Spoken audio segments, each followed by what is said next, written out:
नमस्कार, मेरा नाम है गौरव और आप देख रहे हैं TV24 नेटवर्क। एक बार फिर से जुड़ गए आपके साथ एक और बड़ी नेपाल क्रिकेट की अपडेट के साथ। लगातार नेपाल क्रिकेट पर हमने बातें की, ये सब कुछ आप तक पहुंचाया है, बट बिकॉज IPL चल रहा था। अब IPL की अपडेट देना जरूरी है और मतलब पूरा ऐसा वर्ल्ड लगता है ना कि IPL में सराबोर हो चुका है। तो दैट्स द रीजन कुछ दिनों से आपके साथ नहीं जुड़ पा रहे थे, बट अगेन जुड़ गए एक बड़ी अपडेट के साथ जो कि कोच को लेकर है। कोच को लेकर बहुत सारे नाम नेपाल क्रिकेट के लिए चले कि वेस्ट इंडीज़ के लेजेंड्स को लाओगे आप, चंद्रपॉल को लाओगे, या और भी कुछ नाम को जो ऑस्ट्रेलियन नाम वहाँ पर आप देखोगे। अजय जडेजा का भी नाम एक टाइम पर आया after the lots of discussions. और पारस खड़का ने भी कहा था कि कोई ऐसा नाम लाना चाह रहे हैं हम जो नेपाल क्रिकेट को जानता हो। ऐसा नहीं कि एक ऐसा नाम लाए कि वो जानने में ही टाइम लगा दे। लेकिन अब किसको लेकर आए? वो लेकर आए हैं स्टुअर्ट लॉ को। अब स्टुअर्ट लॉ की कहानी क्या है? स्टुअर्ट लॉ को एक बहुत एक्सपीरियंस प्लेयर जान कहोगे आप, ऑस्ट्रेलिया से आते हैं। लेजेंड नहीं कहोगे, बट अगर डोमेस्टिक क्रिकेट में इनके आंकड़े देखोगे, लिस्ट ए क्रिकेट में एक्सेप्शनल, तो 27,000 से ऊपर रन उनके नाम है। और ऐसा नहीं है कि एवरेज खराब है, किस तरह से बनाए 57 का एवरेज, जो कि किसी भी लेवल से आप देखोगे तो बहुत बढ़िया है। ये डोमेस्टिक क्रिकेट की बात कर रहा हूँ मैं। और इसके अलावा मतलब 27,000 रन बहुत रन होते हैं। तो एक ऐसा सैंपल साइज नहीं कि 8 मैच 10-20 मैच, एक बहुत लंबा सैंपल साइज है 27,000 रनों का। बट अपार्ट फ्रॉम दैट, जब थोड़ा सा हम आगे और बढ़ते हैं तो क्या नज़र आता है इसके लिहाज से? जो एक चीज़ साफ तौर पर आप देखोगे, अगर ऑस्ट्रेलिया के लिहाज से मैं बात करूँ, ये डोमेस्टिक क्रिकेट की बात हो गई। ऑस्ट्रेलिया के लिहाज से 1996 का जो वर्ल्ड कप था, वहाँ पर जो फाइनल था, जो ऑस्ट्रेलिया टीम खेली थी, उस टीम का हिस्सा थी ये। तो आज हम बात करते हैं कि वर्ल्ड कप हो रहे हैं, टीम इंडिया जीतती, अभी भी अगर टीम जीतती है तो बहुत हो हल्ला होता है। लेकिन उस टाइम बिकॉज 4 साल में एक ही वर्ल्ड कप था, T20 था नहीं। अब तो WTC चैंपियनशिप भी है, चैंपियंस ट्रॉफी भी है, बट उस टाइम पर सिर्फ एक वो वर्ल्ड कप था।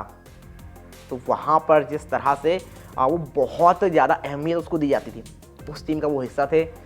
इसके बाद ठीक है, अब हमने बैटिंग की बात कर ली इनकी।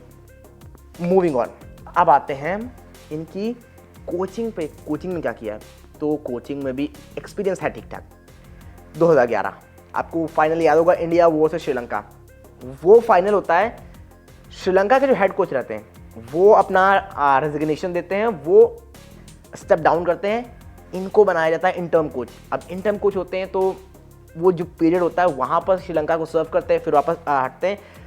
फिर आई थिंक वहाँ से बांग्लादेश या वेस्ट इंडीज़ जाते हैं। फिर मतलब इन दोनों का आप अलग अलग होता है, पहले आई थिंक वेस्ट इंडीज़ फिर बांग्लादेश, या फिर पहले बांग्लादेश या उसके बाद वेस्ट इंडीज़ की भी कोचिंग करते हैं। यानी अच्छा खासा एक्सपीरियंस है। अफगानिस्तान को भी कोच कर रखा है। यानी एक अच्छी अच्छी टीमें जो हैं उनको कोचिंग का एक्सपीरियंस है। तो इस तरह से भी एक्सपीरियंस है। लेकिन अब अगर थोड़ा सा जो खराब पहलू देखोगे इस चीज़ का, अगेन वही है जो मैं पारस खड़का की बात मैंने आपको शुरू में बताई। उन्होंने कहा था कि एक ऐसे कोच को लाने का प्रयास कर रहे हैं जिसको बहुत कुछ समझना ना हो नेपाल क्रिकेट में। वो समझ के आओ कि नेपाल क्रिकेट है क्या, किस तरह से लड़कों को यहाँ से ट्रेन करना है।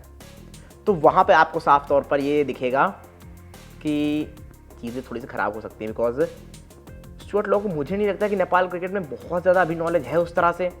हालांकि आएंगे, किस तरह से करेंगे ये देखना दिलचस्प होगा। बट एज ऑफ नाउ थोड़ी सी चीज़ें मतलब मेरे लिहाज से ऐसा लग नहीं रहा कि उतना ज़्यादा कुछ एक्सपीरियंस होगा नेपाल क्रिकेट के लिहाज से। तो वो एक चीज़ है। एंड सेकेंड थिंग, ऑस्ट्रेलियन को ला रहा हो, वॉशी मेंटालिटी होगी, वो एक बहुत बढ़िया चीज़ है। बट अगेन वही चीज़ है कि आप नेपाल क्रिकेट के साथ सामंजस्य बिठा पाओगे क्या? अगर वो कर लेते हो then it will be good. But अगर वो नहीं होता तो चीज़ें थोड़ी सी ख़राब हो जाएंगी। बाकी अब देखते क्या कुछ करती है नेपाल की टीम।